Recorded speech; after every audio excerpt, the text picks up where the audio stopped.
चलिए स्टार्ट करते हैं हम लोग। देखिए लास्ट क्लास में हम लोगों ने पढ़ा था एक्चुअली हार्मोनल लेवल को। ठीक है, लास्ट क्लास तो हम लोगों का सिर्फ डिस्कशन में ही चला गया क्वेश्चन आयर में। अब उसके बाद से मैं बात करूं कि स्पर्मेटोजेनेसिस तो हम लोगों ने देख लिया था एंड हार्मोनल रोल्स भी देख लिया था। नेक्स्ट जो टॉपिक है हमारा वो है स्ट्रक्चर ऑफ स्पर्म। ठीक है, नेक्स्ट जो टॉपिक है हमारा वो है स्ट्रक्चर ऑफ स्पर्म।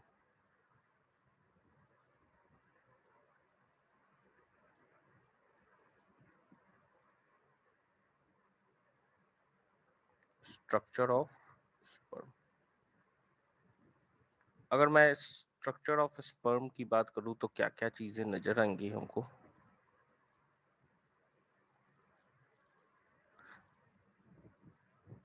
ओजस्वी, एक पूरा क्लास चला गया पूछने ही में, आप लास्ट क्लास पे नहीं आई थी। अभी पहले पढ़ाना।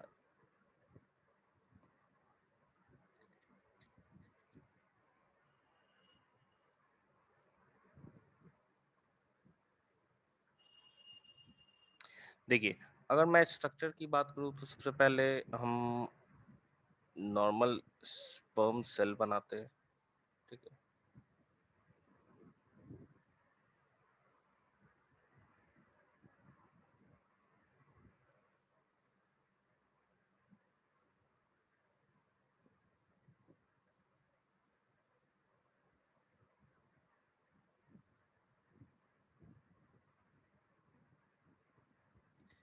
तो ये नॉर्मल स्पर्म सेल हो गया हमारा।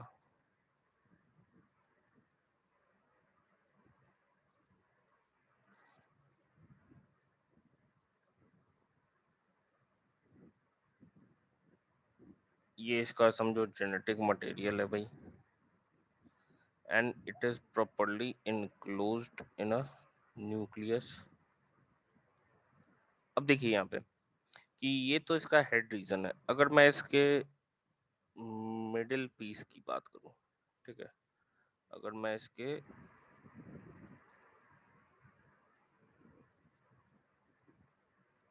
मिडिल पीस की बात करूं तो ये कैसा रहेगा।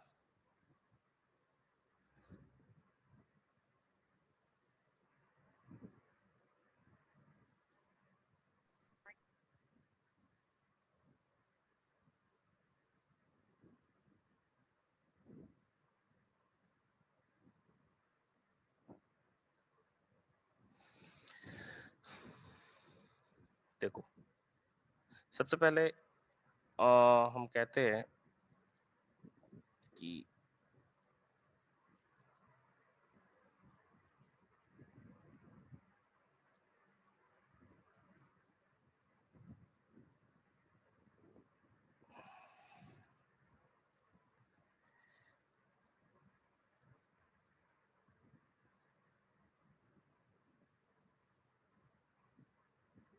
मान लो ये घूम के कुछ ऐसा रहता है।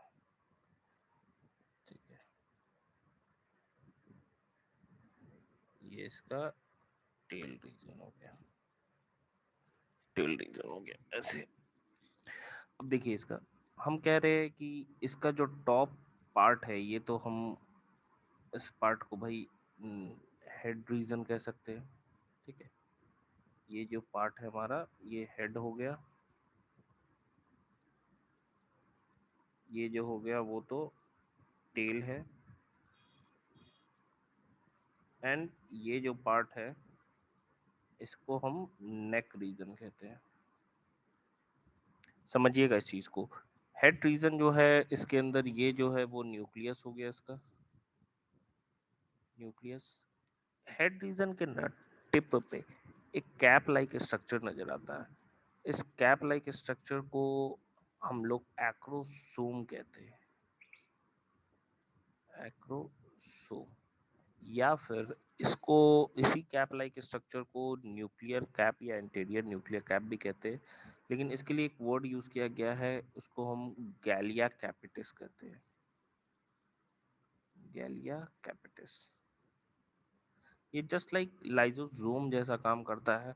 मतलब इसके अंदर क्या है, इंजाइम्स पड़ा होता है। इसके अंदर हम कह सकते हैं पूरा एंजाइम्स पड़ा होता है, जस्ट लाइक लाइसोसोम जैसा ही काम करता है। इसके मिडिल पीस की हम बात कर रहे हैं, तो मिडिल पीस में क्या होता है ना, पूरा एक स्पाइरली वाइल्ड हम कह सकते हैं शीथ लाइक स्ट्रक्चर होता है, या माइटोकॉन्ड्रिया प्रेजेंट होता है स्पाइरल के शेप में।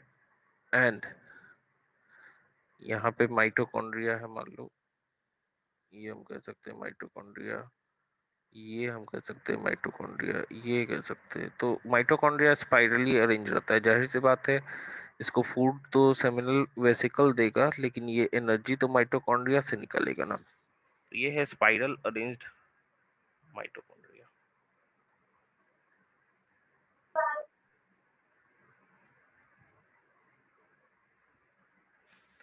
ठीक है, इस स्पाइरली अरेंज्ड माइटोकॉन्ड्रिया को हम कह सकते हैं, ये हमारा माइटोकॉन्ड्रिया हो गया। और ये जो शीथ लाइक स्ट्रक्चर बना रहा है ना, कि एक स्पाइरल शीथ जैसा है माइटोकॉन्ड्रिया का, इस शीथ लाइक स्ट्रक्चर को हम लोग एक साइंटिस्ट है नेबेनकर्न, उन्होंने ही डिस्कवर किया था। तो इसको नेबेनकर्न शीथ कहते हैं। ये जो पूरा शीथ है ना, इंटायर शीथ, इसको नेबेनकर्न शीथ कहते हैं। नेबेनकर्न शीथ, ठीक है, इसको नेबेनकर्न शीथ के नाम से हम लोग जानते हैं।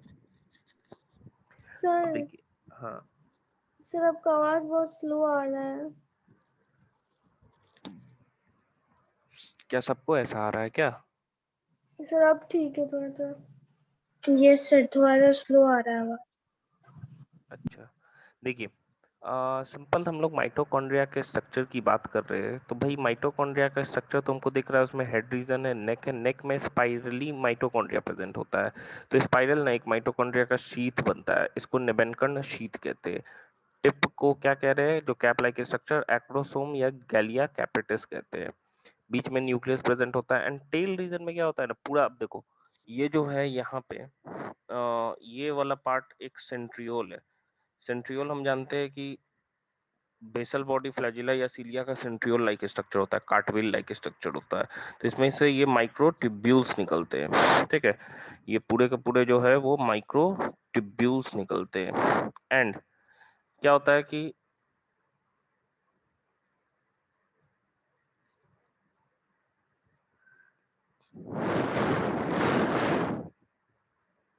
ये पूरा का पूरा जो टेल शीथ है, समझना इस चीज को,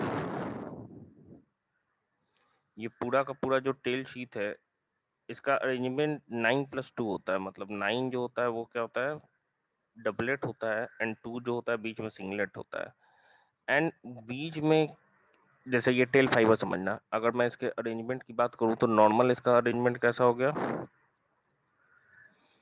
9+2। ये 9 जो है ना, बहुत दूर तक हिस्सा तक टेल का, मतलब समझना इस चीज को कि 9 मेन डबलेट हो गया, इसके ऊपर भी ना 9 सॉलिड प्रोटीन प्रेजेंट होते हैं।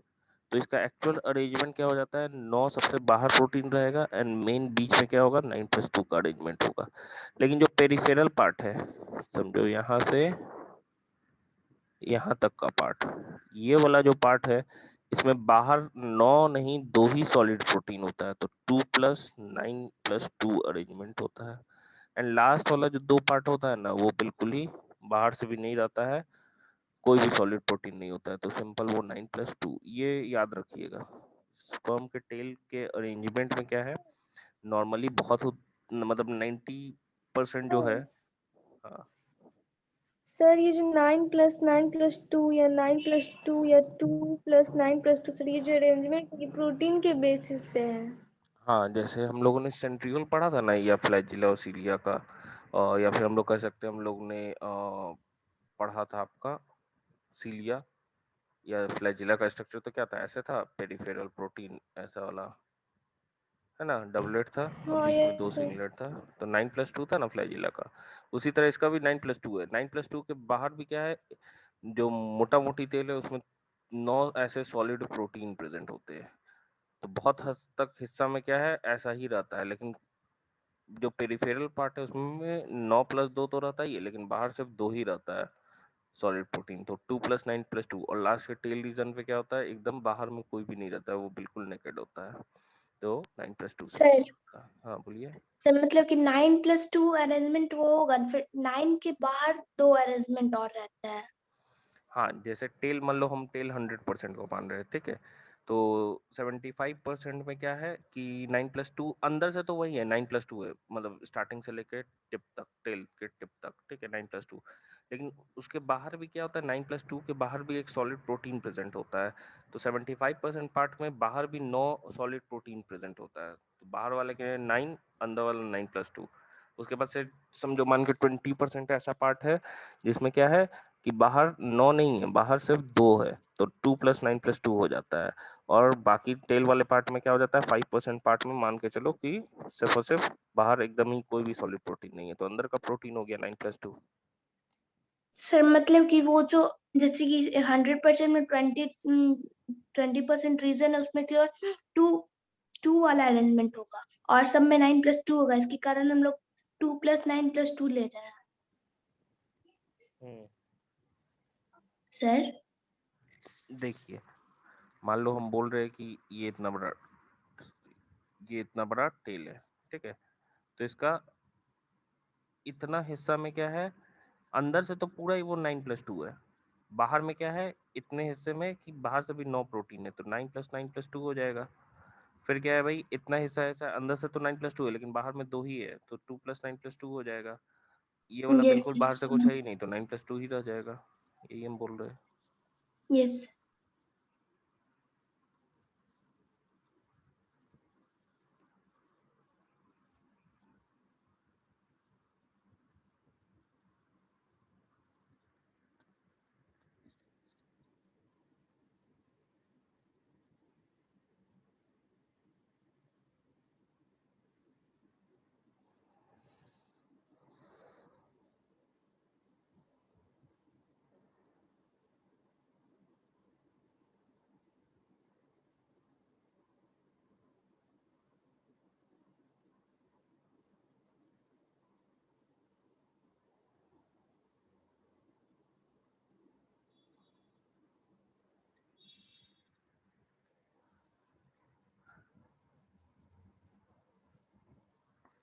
हो गया क्या?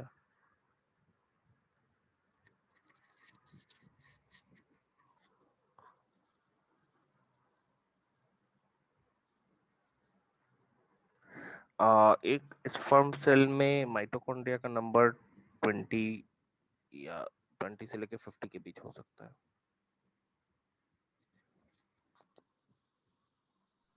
सर ये जो निम्बर्कन शीट है बस उसको कवरिंग में हेल्प करता है। हाँ, नहीं नहीं, जो स्पाइरल शीथ बन गया ना माइटोकॉन्ड्रिया यस। माइटोकॉन्ड्रिया प्लेस पे, उसी को निबंकन शीथ कहते हैं। अच्छा। ये एक सेंट्रियोल हो गया, यहाँ पे भी एक हम कह सकते हैं रिंग सेंट्रियोल प्रेजेंट होता है नेक के इस पे। ये वाला जो पार्ट है वो रिंग सेंट्रियोल है, ring centriole, ring centriole.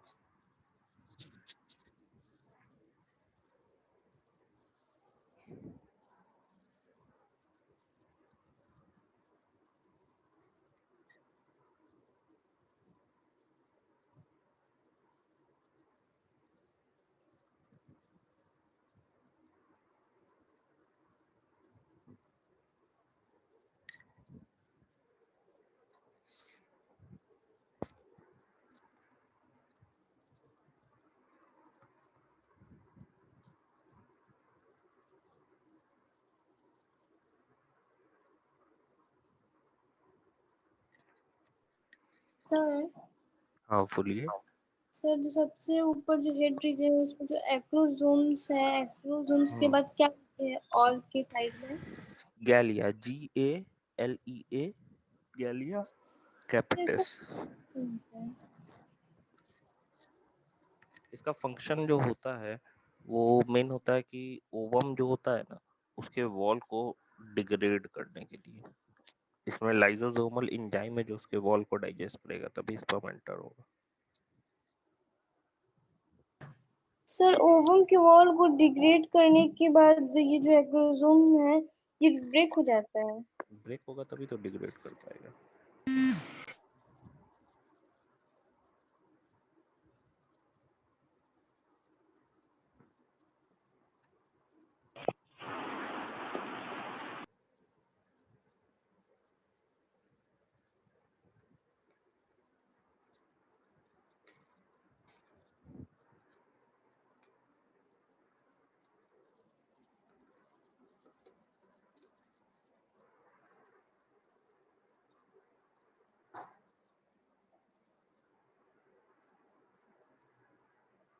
Sir sir वो हाँ जो बोलिए। एक्रोसोम है वो हेड रीजन में नहीं आता है क्या?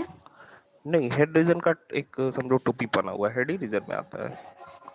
अच्छा, और सर आप अभी बताइए माइटोकॉन्ड्रिया एक स्पर्म में कितना होता है? लगभग ये वेरिएबल होता है, ऐसा फिक्स नहीं होता है, 20 या 40 के बीच का रहता है। ठीक है सर।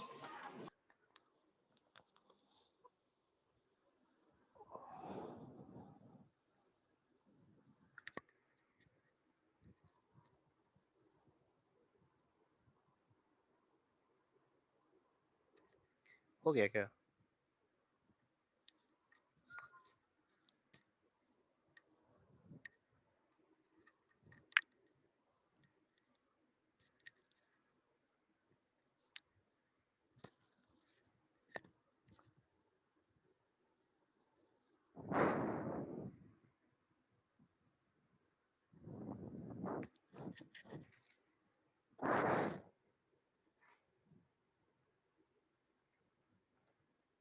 चलिए, बस स्ट्रक्चर ही हम लोगों को जानना था, ऐसा कुछ नहीं है। नेक्स्ट जो टॉपिक है हमारा वो है oogenesis। नेक्स्ट टॉपिक जो है वो है oogenesis।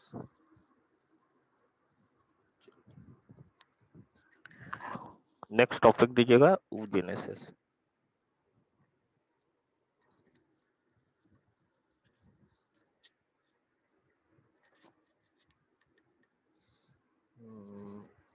तो टॉपिक है हमारा oogenesis।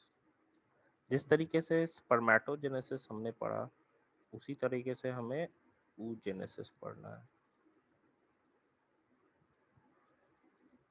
oogenesis की बात करें तो फॉर्मेशन ऑफ ओवा। एक फ्रेश पेज लीजिएगा, एक फ्रेश पेज, फ्लो चार्ट बनेगा। फॉर्मेशन ऑफ ओवा।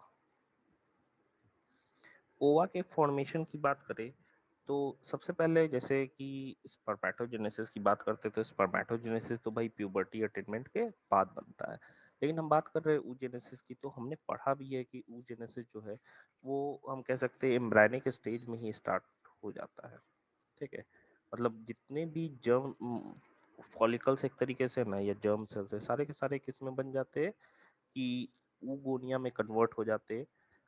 तो सबसे पहले प्राइमोर्डियल जर्म सेल्स बनेंगे। Take a fresh page. Sir फिर से आवाज स्लो आ रहा है।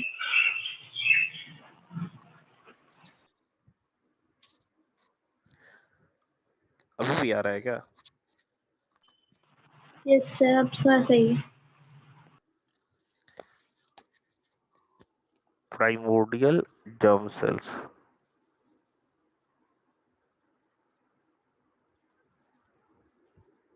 सर सर अभी आप स्टार्टिंग में कुछ बोले कि कन्वर्ट होता है, वो वाला लाइन नंबर फिर से रिपीट कर दीजिए। मैंने बोला कि जितने भी ऊगोनिया है ना उसका फॉर्मेशन इंट्रा यूटेराइन लाइफ में ही होता है। सबसे पहले प्राइमोर्डियल जर्म सेल्स का फॉर्मेशन होता है, मतलब इनिशियल एकदम स्टेज है, एम्ब्रायनिक स्टेज में ही।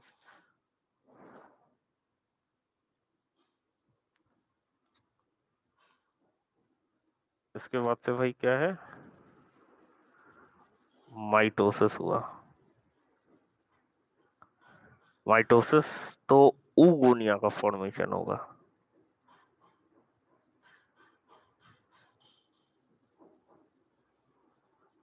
ऊगोनिया जो है लगभग हम कह सकते हैं 6 महीना तक के एज में जितने भी oogonia बनने होते हैं ना बॉडी के अंदर, मतलब जितना भी ओवम प्रोड्यूस होना है उसके लिए प्राइमरी सेल्स बनते हैं जिसको oogonia हम लोग कहते हैं। तो ये oogonia जितना बनना है ना बॉडी में वो उसी समय बन जाता है, मतलब आफ्टर बर्थ बनता ही नहीं। आफ्टर बर्थ धीरे धीरे क्या होता है कि डीजनरेट करते रहता है, एंड डीजनरेट करते करते प्यूबर्टी तक मात्र हम कह सकते हैं 60,000 से 80,000 oogonia ही बचे जाते हैं। वही क्या होता है हर मेंस्ट्रुअल साइकिल में क्या होता है डेवलप करते हैं, एंड डेवलप करने के बाद क्या है कि वो डेवलप करके ओवम प्रोड्यूस करते हैं, ओव्यूलेशन होता है। तो हर मेंस्ट्रुअल साइकिल में एक oogonia का डेवलपमेंट होता है, उतना जरूरत भी नहीं है। एक नॉर्मल फीमेल लगभग अपने अगर तुम ईयर देखो, ठीक है, तो प्यूबर्टी अटेनमेंट 10-12 साल में हो गया। खत्म कब होता है, मेनोपॉज कब आता है भाई, तो 45 से 50 साल, हम 50 भी मान रहे हैं, इधर 10 भी मानो, तो 40 साल का गैप आया। 40 साल में कितना हो गया, हर महीने एक बार, तो 12, 40 × 12, 400, 450 बार ही ओवम का प्रोडक्शन हो सकता है। मतलब उतना ज्यादा चांसेस है फर्टिलाइजेशन और प्रेगनेंसी का।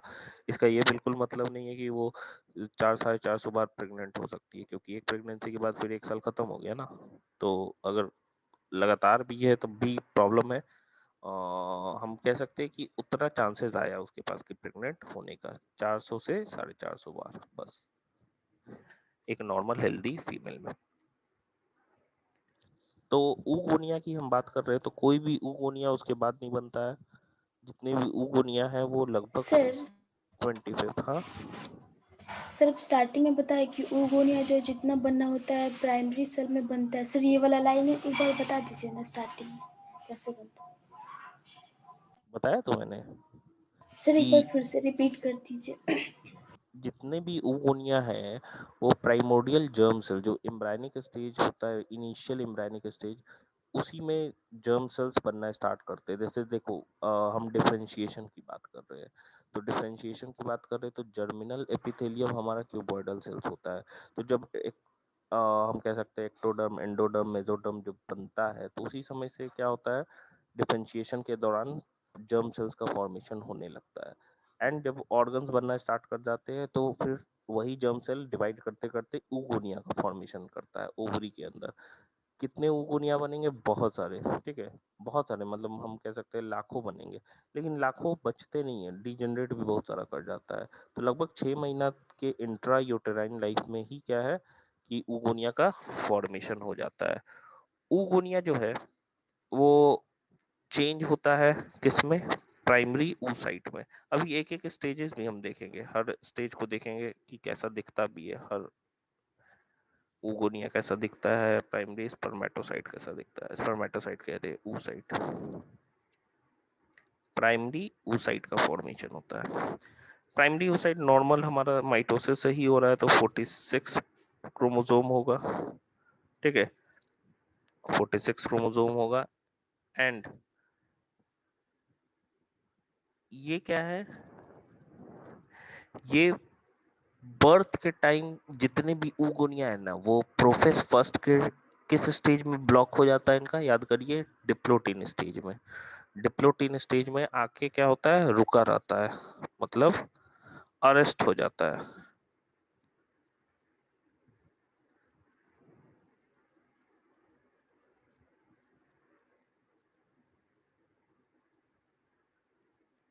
अरेस्टेड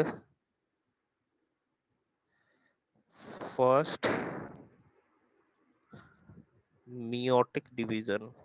सर हाँ, सर अगर oogonia का जो फॉर्मेशन होता है अगर वो उतना नहीं होगा तो फिर क्या होगा वो वो भी जैसे मैं, हाँ मैक्सिमम डीजनरेशन, जैसे मान लो कि हम लोगों ने पढ़ा कि एक ही फर्टिलाइजेशन के लिए तो एक ही पॉलिन ग्रेन चाहिए था, तो चांसेस बढ़ाने के लिए ना बहुत सारा करता है कि वेस्ट भी तो होगा। तो यस इसमें सर। भी ये दो डी जनरेट भी हो जाएगा, तो ओवरऑल फिर क्या हो जाएगा, जो हमारा ओवम प्रोड्यूस हो रहा है वो भी कम हो जाएगा।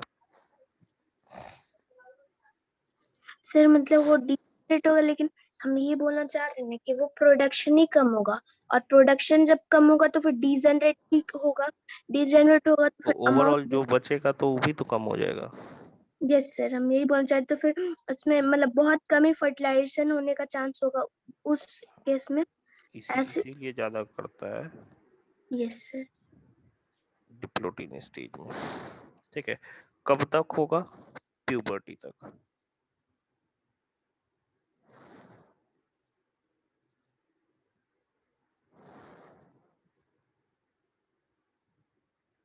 अप टू प्यूबर्टी, ठीक है।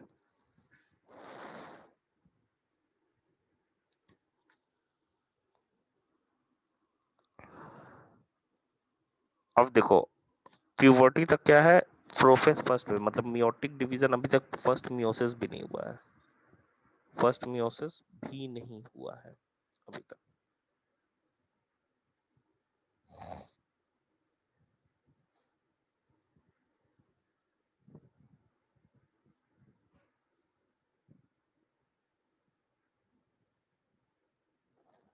यहाँ तक तो थर्ड लाइन में जो उगोनिया के बाद लिखी है ब्रैकेट में बाई 25 ऑफ, सॉफ्ट मतलब क्या है? IUL, intra uterine life, IUL।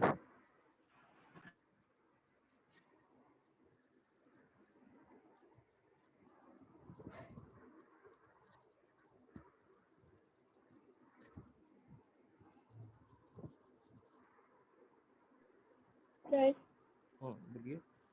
Sir उगोनिया बाई 25 ऑफ इंट्रायूटेराइन, लाइफ 25 मतलब 25 मतलब 25th, एक भी छूट गया, वीक।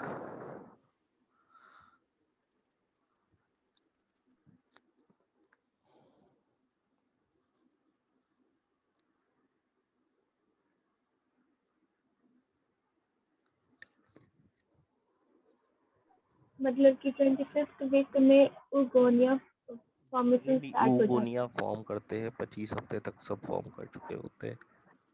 कर चुके होते हैं, ट्रीटमेंट हाँ, स्टार्ट कर सर। नहीं नहीं, कर चुके होते हैं।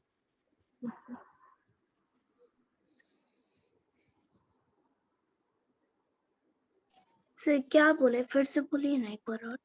जितने भी ऊगोनिया फॉर्म होने रहते हैं वो सारे के सारे 25th वीक तक हो चुके होते हैं। मतलब कि वो जो जब जब वो जब बेबी अगर प्यूबर मतलब बर्थ नहीं लेगा उसके पहले ही सारे उगोनिया फॉर्म हो जाएंगी, यही ना कहने हम्म, का? यही यस है, सर। यही है कहने का। देखिए मतलब कहने का मतलब सिंपल यही है कि जो भी उगोनिया है ना, बर्थ के बाद नहीं बनता है, पहले ही बन जाता है सारा का सारा। फिर बर्थ के बाद क्या होता है, खाली डीजेनरेट होता है। प्यूबर्टी तक मात्र 60,000 से 80,000 ही उगोनिया बचते हैं एक एक ओवरी में। एंड आफ्टर प्यूबर्टी तक क्या हुआ, प्यूबर्टी तक फर्स्ट मियोटिक फेज, मतलब प्रोफेज फर्स्ट भी नहीं कंप्लीट किया। प्रोफेज फर्स्ट कंप्लीट होता तभी तो क्या होता है, रिडक्शनल डिवीजन एंड दो सेल प्रोड्यूस होता। तो हर मेंस्ट्रुअल साइकिल में क्या होता है, वो मैच्योर करता है। ये जो हमको प्राइमरी उस साइड दिख रहा है वो धीरे धीरे क्या होता है, रुका हुआ था। फिर हर जब आता है मेंस्ट्रुअल साइकिल तो वो क्या होता है, मैच्योर करता है।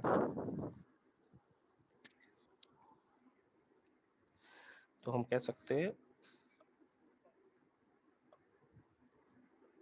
Maturation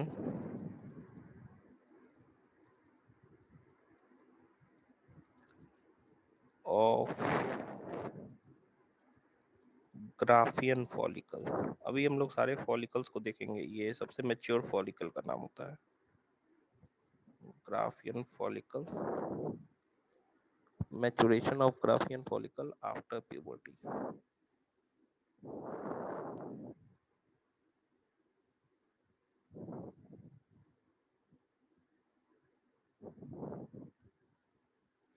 after puberty. अब देखो हर मेंस्ट्रुअल साइकिल पे क्या होता है, at and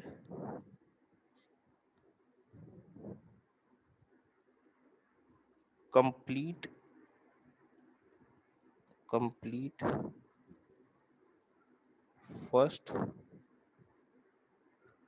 meiotic division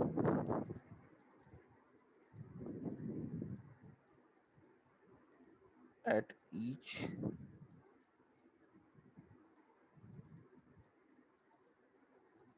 menstrual cycle.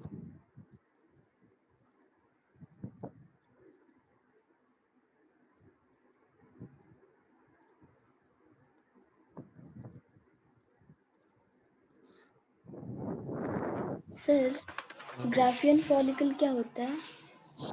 Graafian follicle, ये अभी हम लोग पढ़ेंगे ग्राफियन फॉलिकल्स के बारे में। एक्चुअली जो प्राइमरी फॉलिकल है धीरे धीरे डेवलप करके सेकेंडरी बनाता है, टर्शियरी, मतलब हर मेंस्ट्रुअल साइकिल में स्टार्ट होता है एक प्राइमरी फॉलिकल, उसका डेवलपमेंट स्टार्ट होता है, पहले दिन से स्टार्ट हुआ 14वें दिन तक पूरा मैच्योर हो जाता है, ओव्यूलेशन होता है। और अभी हम लोग मेंस्ट्रुअल साइकिल भी पढ़ेंगे तो उसमें हम लोग देखेंगे कि क्या क्या फेजेस आती हैं।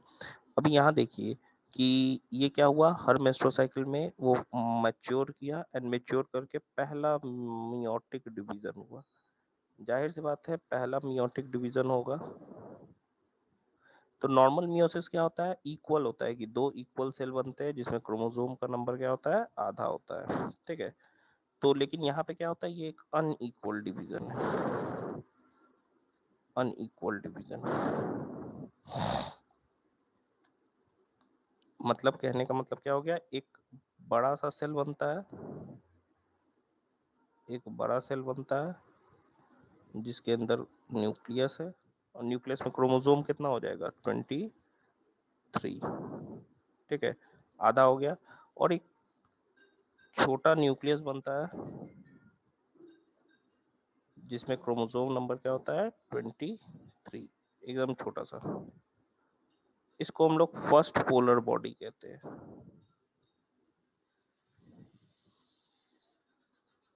First polar body. बनाई तो ये एक मिनट रुकिएगा।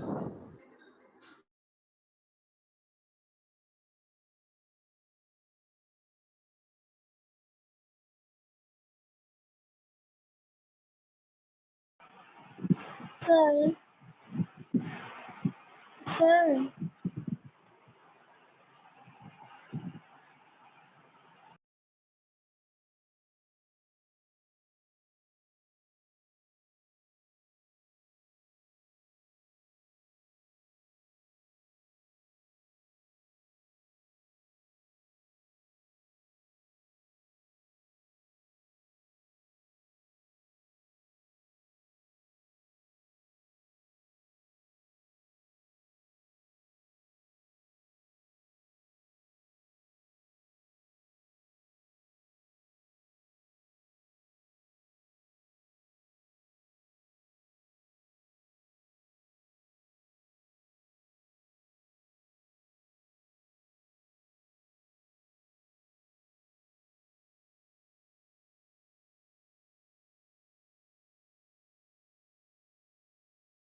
हाँ बोलिए सान्या।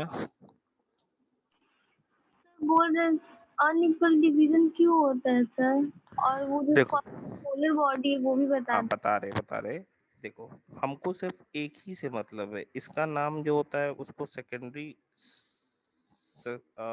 इसको हम लोग सेकेंडरी oocyte कहते हैं, सेकेंडरी oocyte। मतलब अभी तक ना हमें दिमाग में ये चलता था कि भाई ओव्यूलेशन में ओवम प्रोड्यूस होता है, लेकिन ऐसा नहीं है, ओव्यूलेशन में सेकेंडरी oocyte प्रोड्यूस होता है। पहले पोलर बॉडी का सिर्फ और सिर्फ मकसद होता है क्रोमोसोम को बैलेंस करने का, ठीक है। इसका फॉर्मेशन का एक ही पर्पस है, वो ये है कि क्रोमोसोम, क्योंकि मियोसिस होगा क्रोमोसोम को आधा करना है भाई, हटाना है उसमें से क्रोमोसोम, लेकिन इसके साइटोप्लाज्म को चाहिए क्योंकि यही वाला फर्टिलाइज करेगा तो जाइगोट बनाएगा, तो साइटोप्लाज्म में ज्यादा चाहिए। एंड पोलर बॉडी का ओनली पर्पस क्या है, balancing of chromosome, balancing of chromosome,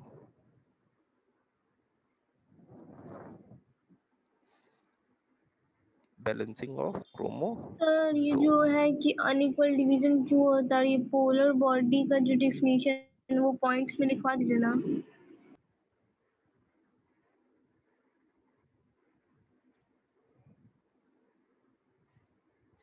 देखिए अनइक्वल डिवीजन बोला तो मैंने कि सिर्फ और सिर्फ इसलिए होता है क्योंकि मेजर साइटोप्लाज्म चाहिए किसमें, सेकेंडरी oocyte में।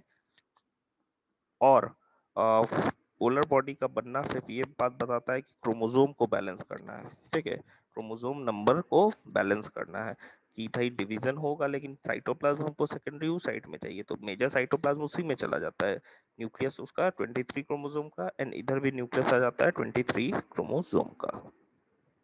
सर सर तो ये पोलर बॉडी का सिर्फ मतलब बैलेंस करने के लिए ही होता है?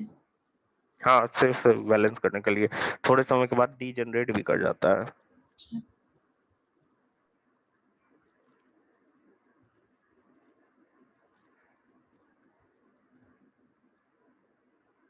ये क्या हो जाता है, degenerate after some time. Primary oocyte से सेकेंडरी oocyte बनता है?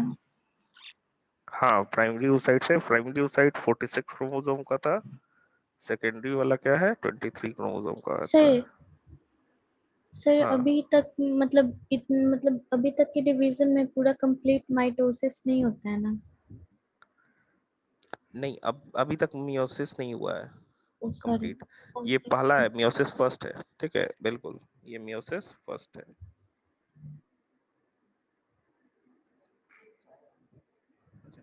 मियोसिस फर्स्ट है, ठीक है, सर ये मियोसिस फर्स्ट है। हाँ बोलिए।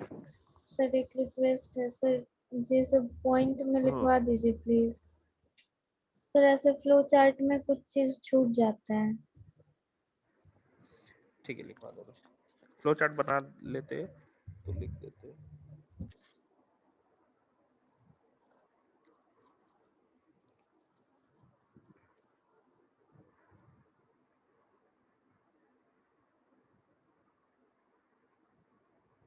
बना लिए फ्लो चार्ट।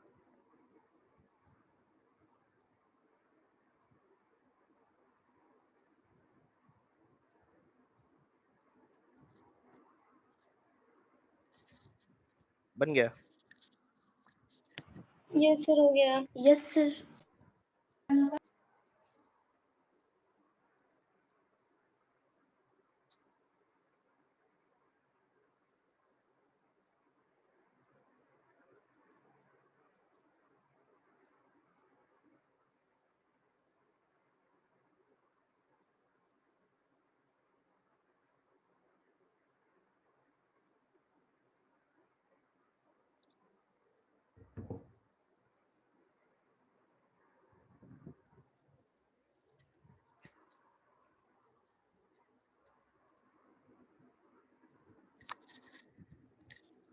देखिए, अब मतलब हर हम कह सकते हैं मेंस्ट्रुअल साइकिल में क्या रिलीज होता है, सेकेंडरी oocyte, और हर बार क्या होता है ना कि इसका अब दो चांसेस है। मान लो कि हम बोल रहे हैं कि दो कंडीशन हो सकता है, मान लो ओव्यूलेशन में क्या निकला है भाई, secondary oocyte,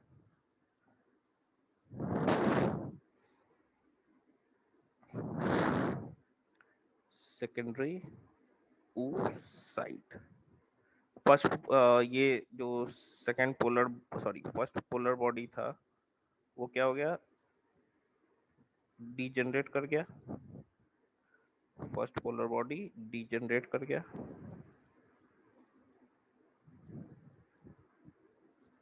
डीजनरेट्स।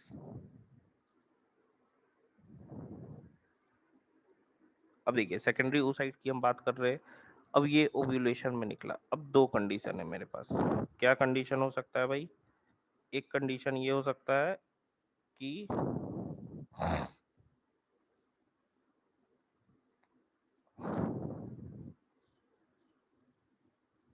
Sperm entry, entry जैसे ही सेकेंडरी oocyte के अंदर स्पर्म एंट्री होता है, तो ये क्या हो जाता है, अपने मियोसिस सेकंड को कंप्लीट करता है, मियोसिस सेकंड को, ठीक है, एंड ये मियोसिस सेकंड कंप्लीट करके क्या बनाता है, स्पर्म एंट्री के लिए ओवम, एंड एक और बनाता है जिसको हम सेकंड पोलर बॉडी कहते हैं, second polar body.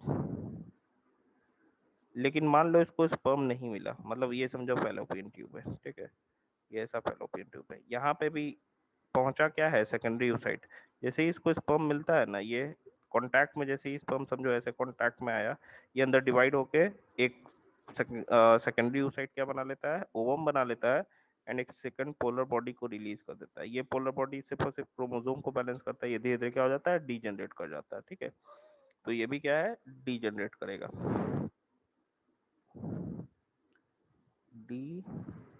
Degenerates second, meiosis second. लेकिन अगर मान लो कि हम कह सकते हैं ये तो कौन सा केस हो गया, ये तो केस हो गया फर्टिलाइजेशन का।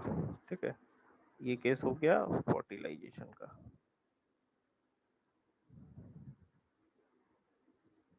सर मतलब डायरेक्टली सर फर्टिलाइजेशन वो ओवम से नहीं करता है, यही ना वो?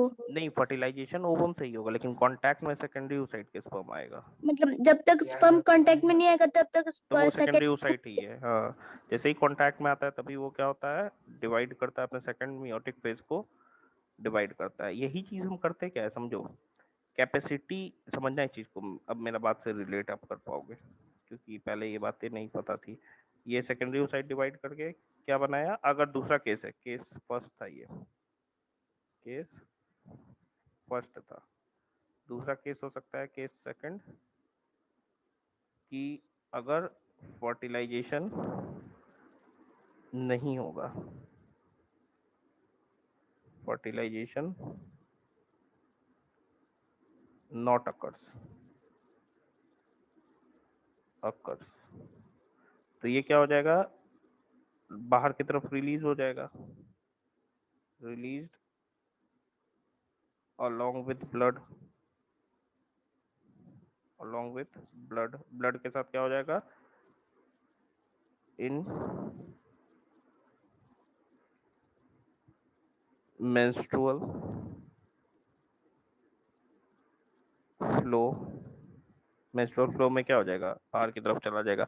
अब आप समझना इस चीज को, एक केस हो गया हमारा कौन सा, कि फर्टिलाइजेशन हुआ, दूसरा केस हुआ कि फर्टिलाइजेशन भाई नहीं हुआ। तो समझो इस चीज को। अब यहीं पे देखो कि ओवम के पास कैपेसिटी होता है कि ओवम टॉटीपोटेंट सेल है, समझना इस चीज को, फिर से बोल रहे, ओवम जो है वो टॉटीपोटेंट है, लेकिन ओवम ओवम बनता नहीं है।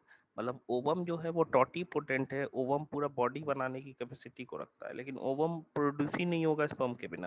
मतलब स्पर्म उसके लिए एक तरह का क्या है, स्टिमुलस है। यही आर्टिफिशियली हम विदाउट स्पर्म अगर स्टिमुलेट कर दे तो क्या हो जाएगा, यही क्या होता है, पार्थेनोजेनेसिस होता है। समझे इस चीज को, कि विदाउट फर्टिलाइजेशन हम क्या कर दिए, ओवम को स्टिमुलेट कर दिए कि भाई तुम डेवलप कर जाओ। सर मतलब हाँ, जो स्पर्म में जब उसको स्टिमुलेट कर रहा है तो कोई तो हार्मोन सेक्रेट करेगा ना जिसके सेंस में ये ओवम में कन्वर्ट होगा, मतलब ओवम में बनेगा। रिएक्शन होता है। Yes sir. तो फिर वही रिएक्शन हम लोग बाहर करते हैं तो फिर ऐसा तो फिर हम ह्यूमन में भी पॉसिबल हो गया।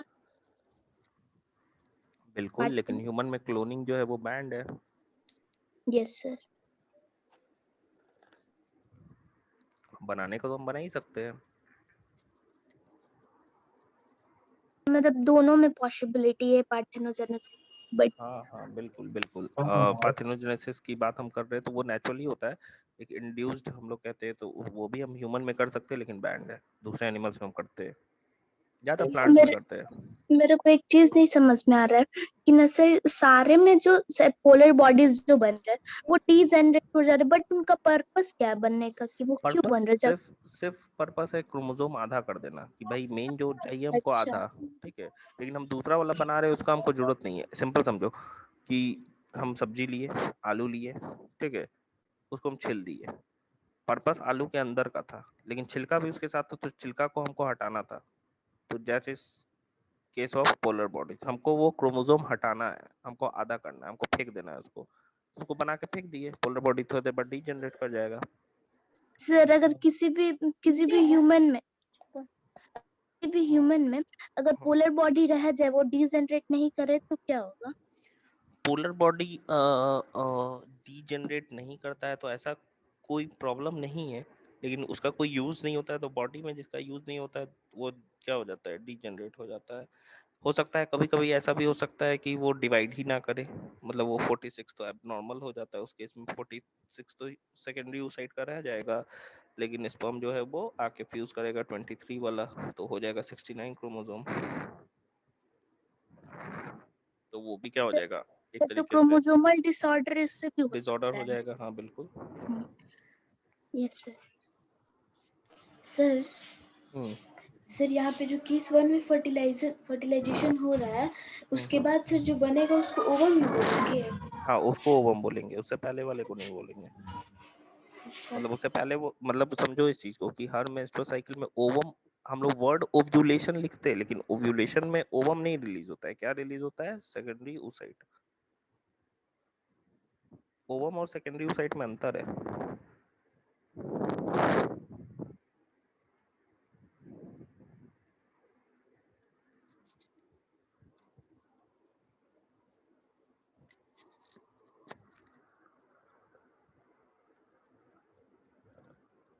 सर, मतलब कि जो ऊपर वाला स्ट्रक्चर है केस 1 में, ये सेकेंडरी oocyte है और ये नीचे वाला ओवम।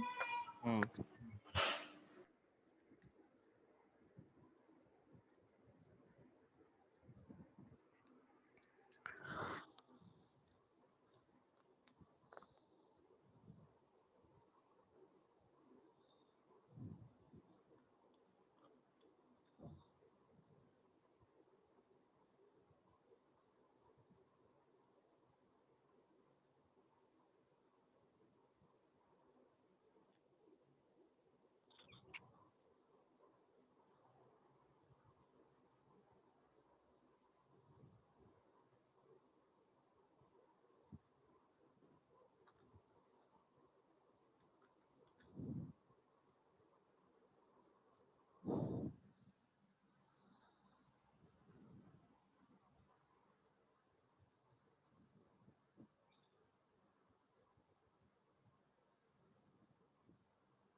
हो गया क्या?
Yes sir.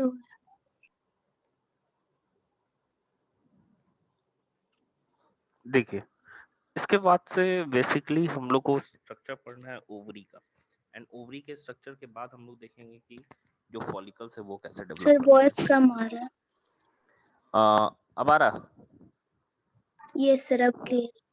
देखिए हम लोग बात कर रहे हैं कि जो ओवरी है उसका स्ट्रक्चर कैसा होता है।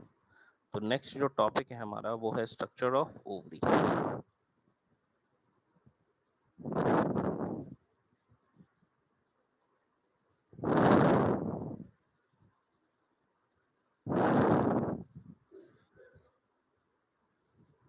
नेक्स्ट जो टॉपिक है हमारा वो है स्ट्रक्चर ऑफ ओवरी।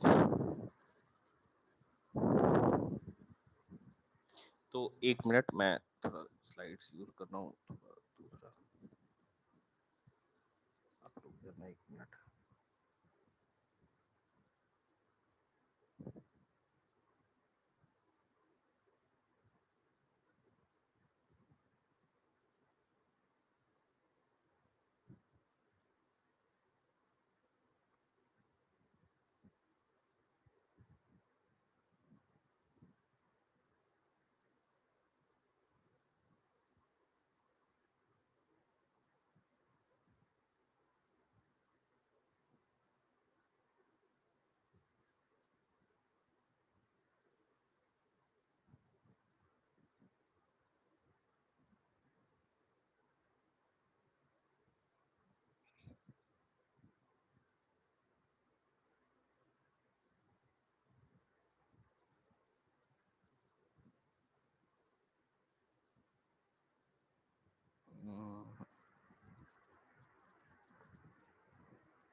दिख रहा है स्क्रीन?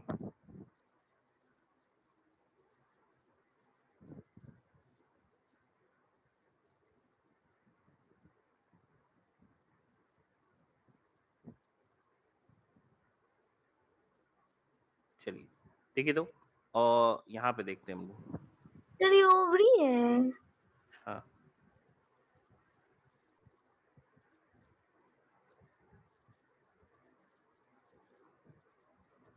देखो यहाँ पे क्या होता है, ये primary oocyte with in follicle है। देखो क्या होता है कि समझो नॉर्मली प्राइमोडियल जर्म सेल्स बने।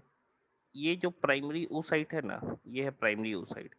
ये कैविटी के अंदर रहता है, जिस oocyte, एंड ये धीरे धीरे प्राइमरी oocyte बड़ा भी हो रहा है, ये कैविटी भी बड़ा हो रहा है, मतलब एक चेम्बर के अंदर होता है। इस चेम्बर को प्राइमरी फॉलिकल कहते हैं। कंफ्यूज नहीं हो जाइएगा, प्राइमरी फॉलिकल के अंदर होता है क्या भाई? Primary oocyte। सॉरी, फॉलिकल लिख दिए, फॉलिकल, ठीक है, प्राइमरी फॉलिकल। अब देखिए यहाँ पे, ये प्राइमरी फॉलिकल हमको नजर आ रहा है, ये धीरे धीरे ग्रो कर रहा है, मतलब अब समझना, ग्रो कर रहा है। ये जो है, ये मेजो ओवेरियम इसको कहते हैं। ये किस चीज से जुड़ा हुआ है? जैसे मान लो कि नॉर्मल हम फिगर ड्रॉ करते हैं तो कैसे होता है, ये ऐसे हो गया ओवरी, समझना। ये इधर मेजो ओवेरियम होता है जो कि यूट्रस के वॉल से जुड़ा रहता है ऐसे, इधर से ओवरी जो है वो फ्री रहता है। यहाँ पे क्या होता है, इनफंडिबुलम होता है ऐसे, और ऐसे रहता है, ये है ना, ये ऐसे रहता है। तो ये मेजो ओवेरियम है, मेजो ओवेरियम, सॉरी, ये तो फॉल्सिफॉर्म लिगामेंट हो गया, मेजो ओवेरियम इधर हो गया, एक तरीके से जुड़ा हुआ है। जो देखो ब्रॉड लिगामेंट से जो आया था ना, जो मैंने बताया था, यूटेराइन आर्टरी होता है, ओवेरियन आर्टरी होता है, वो सब चीजें हो गई। तो ये क्या है, मेनली इसमें ब्लड वेसल्स है, समझो एक तरीके से। आर्टरी और वेन है, ब्लू ब्लू वाला वेन है, रेड वाला आर्टरी है, मतलब पूरा आर्टरी ये फैला हुआ है। इसका नॉर्मली हम कह सकते हैं कि इसके सबसे आउटर जो सरफेस वॉल होता है वो तो जर्मिनल एपिथेलियम है। इनर वॉल होता है जो टुनिका एल्बुजिनिया, फाइब्रस लेयर होता है, वाइट। याद करो कि उसमें भी था, टेस्टिस में भी टुनिका एल्बुजिनिया, मिडिल लेयर था वहाँ, एल्बुजिनिया फाइब्रस लेयर है, ये पूरा फाइब्रस लेयर है। एंड अंदर जो पूरा चेम्बर है इसको स्ट्रोमा कहते हैं। स्ट्रोमा में दो पार्ट है, जो बाहर के साइड पार्ट होता है ना, कभी भी ऑर्गन का याद रखिएगा, उसको कॉर्टेक्स पार्ट बोलते हैं, एंड अंदर वाले को क्या बोलते हैं, मेडुला पार्ट बोलते हैं। तो इसका भी स्ट्रोमा है जिसका दो पार्ट है, कॉर्टेक्स और मेडुला। अब ये क्या हो रहा है, प्राइमरी फॉलिकल जिसके अंदर प्राइमरी oocyte है वो धीरे धीरे बड़ा होता है, ठीक है, ग्रो कर रहा है, ग्रो कर रहा है, एंड ग्रो करके एक मैच्योर फॉलिकल बनाता है। मतलब प्राइमरी गुजरेगा स्टेजेस से, सेकेंडरी, टर्शियरी, और एक मैच्योर फॉलिकल। मैच्योर फॉलिकल को ना ग्राफ नाम के साइंटिस्ट ने बताया था, इसीलिए उसको ग्राफियन फॉलिकल कहते हैं। एंड ये क्या है, हर ओव्यूलेशन पे, ये समझो यहाँ पे क्या है, ये सेकेंडरी oocyte में चेंज हो चुका है, पोलर बॉडी निकाला है, सेकेंडरी oocyte बन चुका है। तो सेकेंडरी oocyte बन गया है, तो ओव्यूलेशन होगा, तो ये सेकेंडरी oocyte बाहर निकाल दिया। एंड ये जो है, जो बचा हुआ फॉलिकल है वो तुरंत क्या है, एक स्ट्रक्चर में चेंज हो जाता है येलो कलर का, जिसको कॉर्पस ल्यूटियम कहते हैं। ये लार्ज अमाउंट में एक एंडोक्राइन ग्लैंड की तरह, देखो इसको बीच में कैविटी हो गया क्योंकि ये निकल चुका है, एक एक ग्लैंड की तरह काम करता है, ये सिक्रीट करता है प्रोजेस्टेरॉन। समझना इस चीज को, प्रोजेस्टेरॉन चाहिए किस चीज के लिए, एंडोमेट्रियल लाइनिंग जो होता है ना वो उसको मोटा रखने के लिए।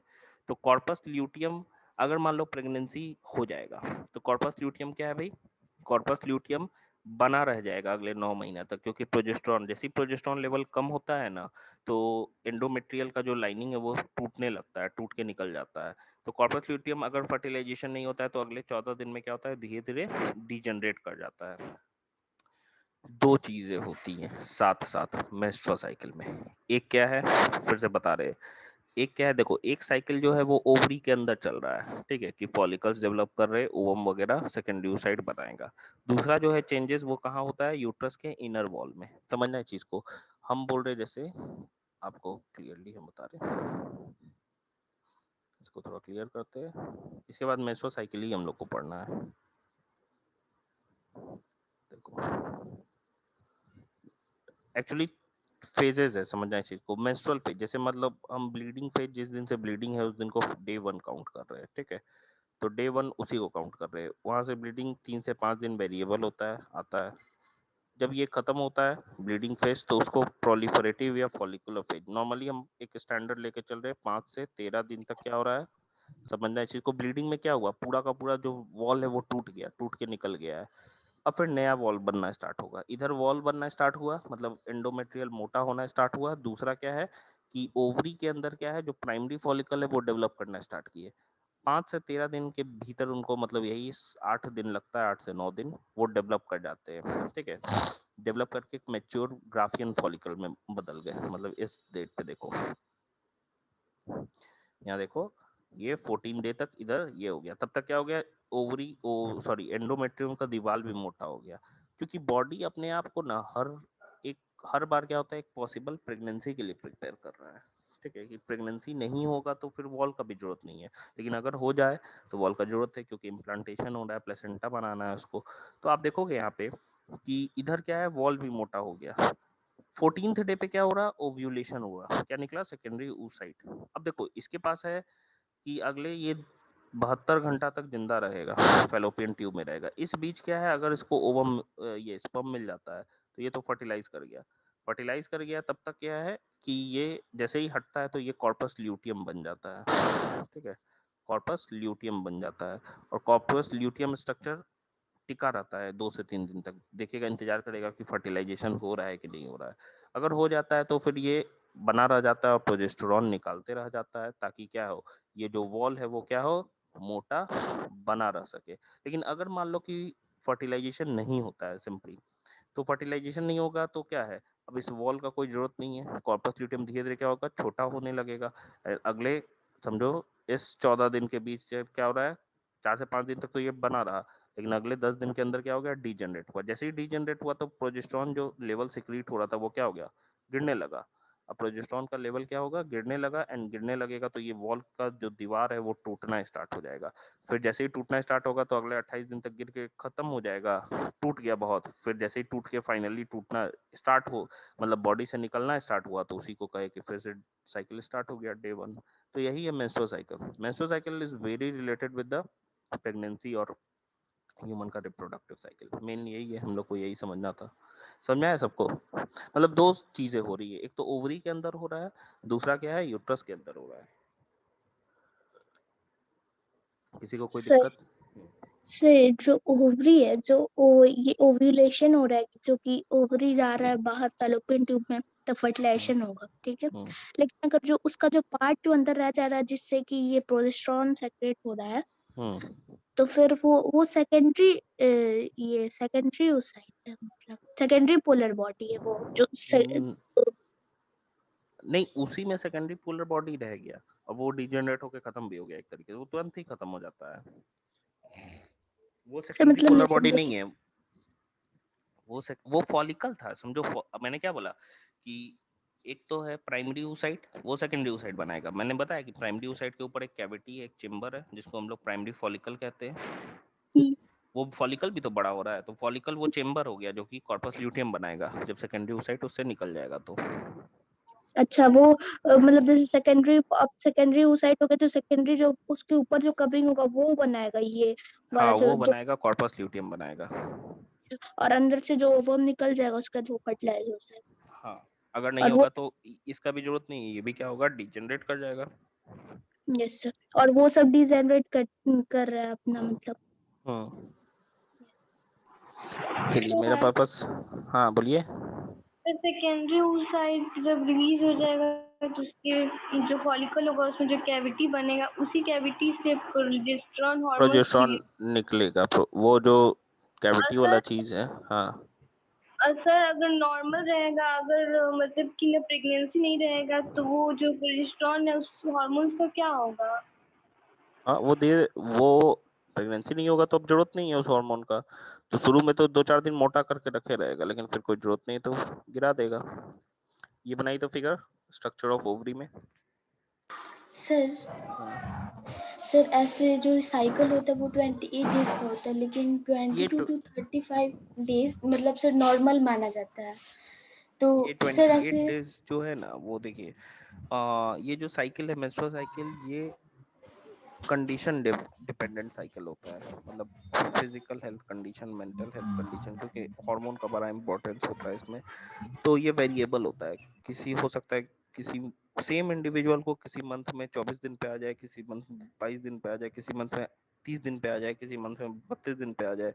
तो नॉर्मली इसको हम लोग काउंट करते हैं कि हाँ ये नॉर्मल है, वेरिएबल होता है, चलता है, लेकिन स्टैंडर्ड एवरेज लिया गया कि 28 सर दिन का होता है। हाँ सर तो मतलब एवरेज 28 दिन का होता है, लेकिन सर इस साइकिल में भी अलग अलग फेजेस सर, जैसे आप बताए सर, ऊपर वाला एक बार फिगर कीजिए ना।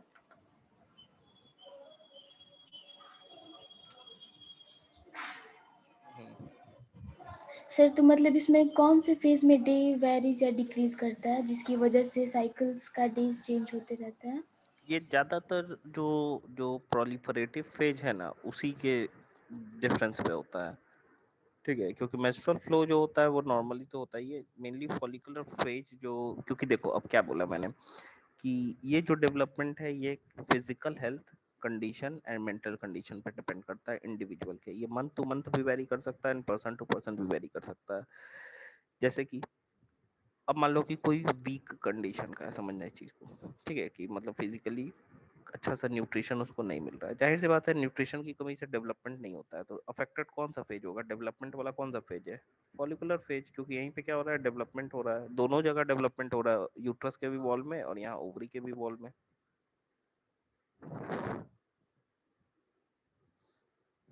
Yes sir. सर हम्म, सर जो सेकेंडरी ओसाइट जो फर्टिलाइज नहीं हुआ था, तो वो क्या होता है जब मेंस्ट्रुअल साइकिल चलता है, तो वो उस टाइम तो ब्लीडिंग में यूट्रस फॉल रहता है ना, तो वो सेल का क्या होता है? वो डेड कर जाता है। सेकेंड अगर फर्टिलाइजेशन नहीं होगा तो वो क्या हो जाएगा, डेड कर जाएगा, जब मेंस्ट्रुअल फ्लो होगा तो डेड टिश्यू के रूप में बाहर आ जाएगा या डेड सेल के रूप में बाहर आ जाएगा।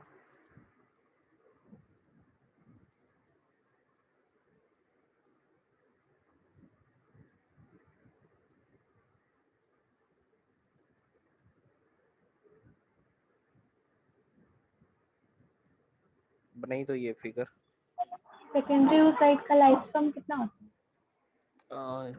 नॉर्मल केस में 3 से 4 दिन, 72 घंटा एवरेज हम लोग लेके चलते हैं। यही देखो हम लोग चीज़ों को देखेंगे कि फर्टिलाइजेशन के बाद क्या क्या चीज़ें होती हैं।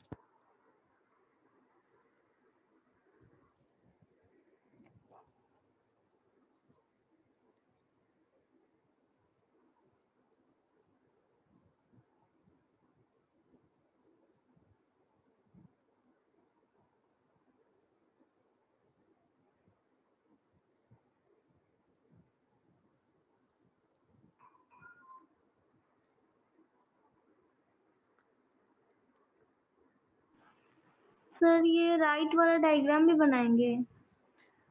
लिखना कुछ नहीं, डायग्राम ही के लिए हम बदले बोले हैं, डायग्राम बनाइए, लिखिएगा कुछ भी नहीं इसमें से, अभी ये पढ़ाए नहीं है।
हो गया।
हो गया क्या?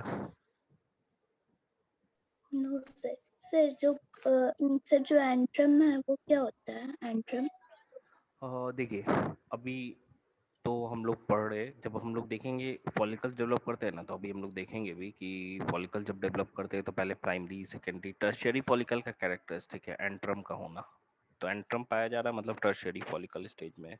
ये सारी चीजें ना आपको आइडेंटिफिकेशन, जो आपके सिचुएशन बेस्ड क्वेश्चंस आते हैं ना बोर्ड्स में, बोलता है ना कि मान लो कि एक स्टूडेंट था, वो ऑब्जर्व कर रहा था फॉलिकुलर सेल का डेवलपमेंट, तो उन्होंने देखा कि वो एंट्रम है, तो पूछेगा कौन स्टेज में है, तो बोल देंगे टर्शियरी फॉलिकल में।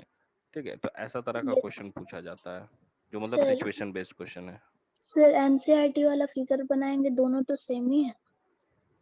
कौन सा? हाँ, एनसीईआरटी में भी वही फिगर दिया हुआ है। यस सही है।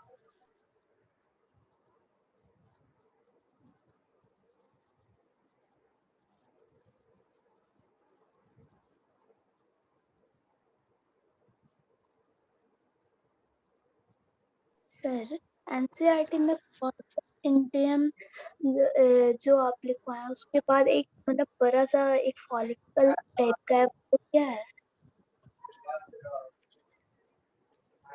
हाँ, सर एनसीईआरटी में। यस सर, कॉर्पस ल्यूटियम के बाद मतलब वो बड़ा फॉलिकल, बड़ा साइज का स्क्वायर साइज, वो है क्या? रुक जाइए, देख लीजिए। सर फोटो सेंड करें क्या? नहीं, बुक है, देख रहे एक मिनट। सर वो ऐसे नहीं आ रहा आपका। बुक है, देख रहे एक मिनट। यस सर, देखिए।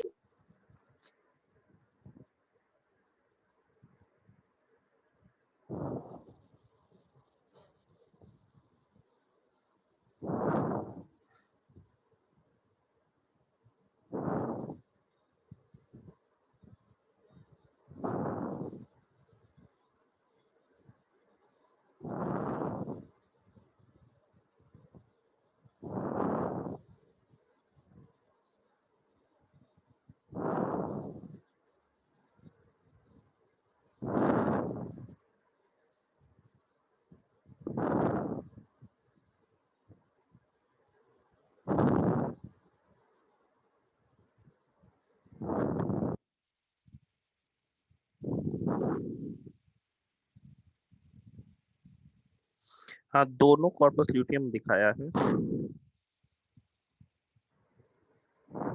दोनों तो कॉर्पस ल्यूटियम ही दिखाया हुआ है एनसीईआरटी में। सर दोनों कॉर्पस ल्यूटियम है। हाँ, तो मेरा मेरा लग रहा है कि मिल गया। सर दो कॉर्पस ल्यूटियम का मतलब बस यही कि पर्पस तो यही होता है कि वो यूट्राइन वॉल को थिक करेगा, स्ट्रॉन्ग नार्वो, बट दो दो दो कॉर्प। नहीं है, मतलब आगे का स्टेज दिखा रहा सर है। सर वो एक तो सर डीजेनरेटेड है ना, हाँ, डीजेनरेटेड कॉर्पस ल्यूटियम और एक कॉर्पस ल्यूटियम जो थोड़ा सा रिवर्स कर दिया है फिगर में। जैसे ये डीजनरेशन दिखाना चाहिए था, पहले बड़ा दिखाना चाहिए था, उल्टा दिया हुआ है। पहले उस साइड से आ रहा है ना ओव्यूलेशन के सर बाद। मतलब सर हम इसको बना ले, मतलब इसको रिवर्स कर ले। हाँ, यस।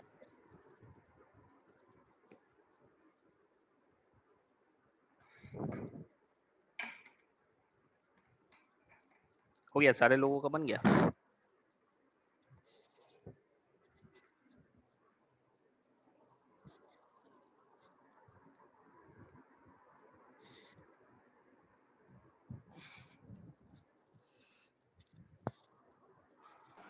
सर हो गया। सर इस फिगर को एक बार फिर से समराइज कर दीजिएगा। हाँ, एक मिनट रुकिए।